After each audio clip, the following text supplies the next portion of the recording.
ওই দিন তো ধরেন আমরা ওই দিন খুব রাত্রিটা ছিল খুবই ঝঞ্ঝা বিক্ষুব্ধ এবং প্রচুর বৃষ্টিপাত হচ্ছিল এবং হচ্ছিল। তো আমরা যখন আমাদের শেল্টার থেকে বের হয়ে রওনা দেই তখন ঘোর অন্ধকার ছিল। তো আমরা যখন আমাদের টার্গেট অনুযায়ী ওদের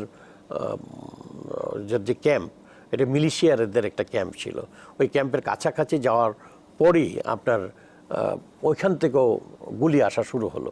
ওরাও হয়তো সতর্ক ছিল, ওরা গুলি করা শুরু হলো। তা আমরা তখন আমাদের সাথে তো ধরেন আমরা যে খুব একটা মানে আধুনিক অস্ত্রশস্ত্র ছিল তা না, আমাদের ম্যাক্সিমাম ছিল SLR ছিল 2-3টা, আর আমার হাতে একটা আপনার স্ট্যান্ড গান ছিল। এছাড়া আর কোনো আধুনিক অস্ত্র ছিল। তখন আমরা চিন্তা করলাম যে আক্রমণটা যেহেতু ওদিক থেকে হয়ে গেছে, আমরা মনে করেছিলাম তাদেরকে অতর্কিত আক্রমণ করব। তখন আমরা একটু সতর্ক হলাম, আমরা বললাম যে আমরা দেখি রিট্রিট করব। ওই রিট্রিট করার সময়ই আমার পায়ে একটা গুলিটা লাগে এবং আমরা ওইখান থেকে আপনি চিন্তাও করতে পারবেন না যে ওইখানেই আমরা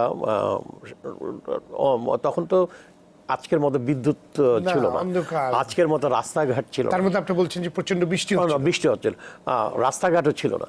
সুতরাং আমাদের একটা সুযোগও ছিল।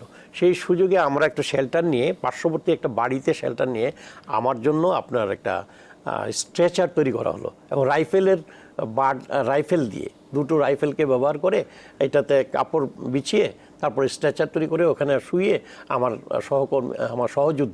সহকর্মী আর এখন বলবো না, সহযোদ্ধা বলবো, তারা সহকর্মীও আমার, ছাত্র রাজনীতি, তারা আমাকে নিয়ে রওনা দিল যে আরও উন্নত শেল্টারে যেতে।